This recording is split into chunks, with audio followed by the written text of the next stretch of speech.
My name's Saga Anderson. I'm from Cochrane, Alberta, Canada, and I've been tattooing just about 13 years now.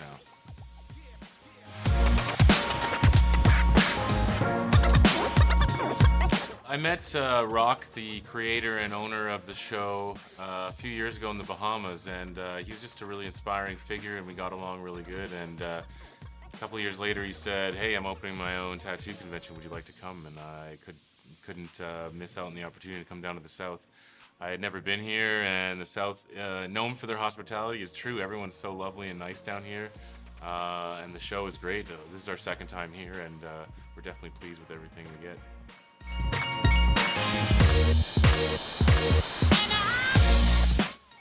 Oh man, mine was a long story. I fell in love just looking at tattoos in the early '90s when I was, before I was even a teenager, and I fell in love with the art and everything. But after getting my first tattoo at 18, I was kind of discouraged from pursuing art myself, and so it took a good 15 years later, or 14 years at the age of 32, where I finally took the leap, left my other life behind, and finally said I'll just start tattooing, and didn't know where it was going to lead. At the time there wasn't really Instagram or much Facebook or anything, so you just did tattoos for the sake of it, and to me that was as cool as I thought I needed it to be. And it's amazing where tattooing has come in the last decade. Now it's kind of a worldwide phenomenon and everyone follows it. So yeah, it's cool to be a part of.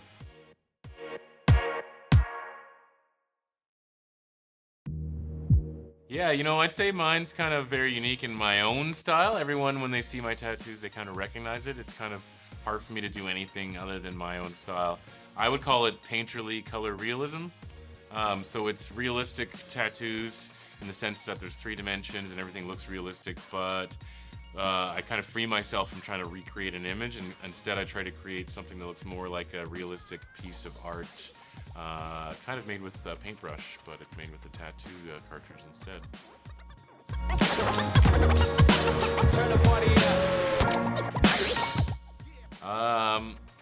Definitely the ongoing bodysuit on my wife, Heather.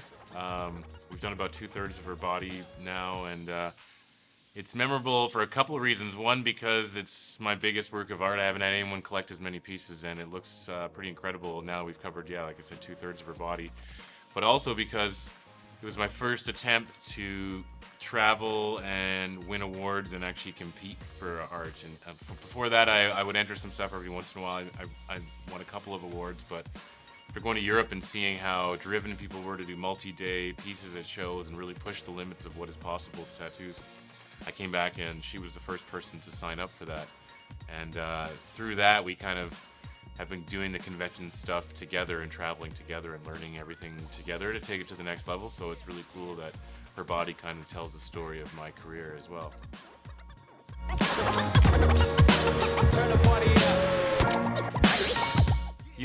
I try to take the lead with clients. So to me, you handle it by being an in-charge, take-charge person. So I generally design my tattoos with clients the day of, so they don't get any choice beforehand, and they design it right there with me. I give them a sort of a say, but I also strongly encourage them to go in certain directions.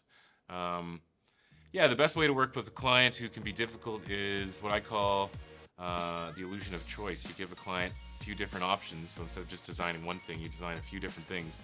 And generally a client will always choose something if they have a choice, instead of just saying yes or no to one design. So to me, it's make yourself a few different designs, and generally your client will find one thing they really like.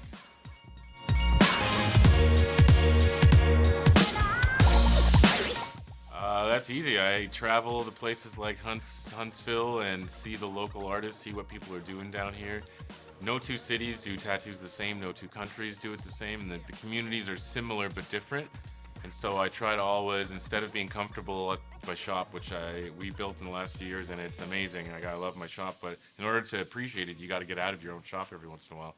So I try to make sure I travel on the road, do late night tattoos, do early tattoos, keep yourself guessing, keep it fresh, and don't just sit in your shop and see the same people and the same art all the time, because you'll just get in the same groove, and eventually that's what kind of makes a lot of artists burn out and depressed and not really find their happiness. And it's all about being happy as an art. That's why we got into to doing art is to be happy. And so to me, like, we can just travel the world and do what we do, and most people can't really do that. So I think most people should take advantage of that and get out of their own neighborhood and see what's out there.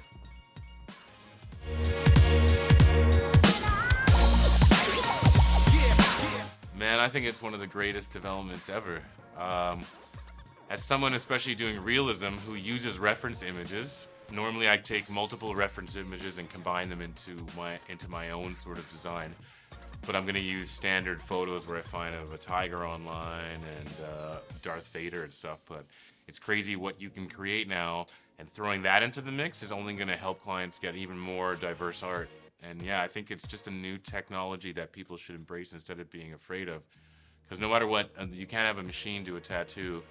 It's only going to give you a different idea on how to create and different ideas for art. And I don't know, for me, for one, at this point now, I say 50% of my tattoos have at least part of an AI image mixed into the general reference that I create. So I'm all for it. I can't wait till it's even smarter and better.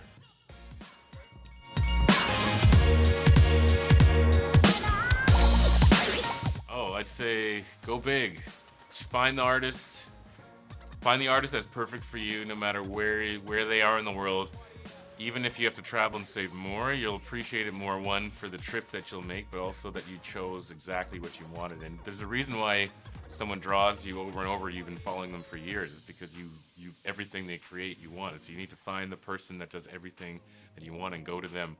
I was getting junk all over my body for years. I was like, oh, let's let my friend who's an apprentice tattoo me, and the first shop I was at, I started hanging out by getting tattooed, and years later I kind of regretted it, and that half my good spots are taken up and I can't be quite the collector that I wanted. So I'm getting a lot of my stuff lasered off, and I wish now I'm getting most of my body done by the same guy.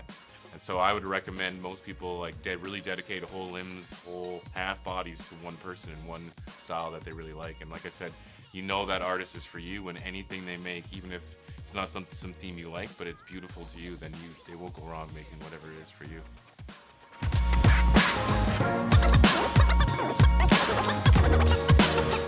I wish I knew how much. I mean, there's two things. One, how fun it is and how amazing it is to just be able to do art all day and talk about art and travel and stuff. But also how much work it's gonna be for you to be successful at it now. Like I said, everyone's on Instagram and Facebook now, and everyone can see what everyone's doing, and everyone is traveling for art. So if you're slacking and you're not pushing yourself and putting in the hours that everyone else is, working 60, 80 hours a week, you'll fall behind. And it's, and art is you're only paid for what you create. You're not paid for just showing up. So you got to keep creating and keep pushing it. So, I'm glad.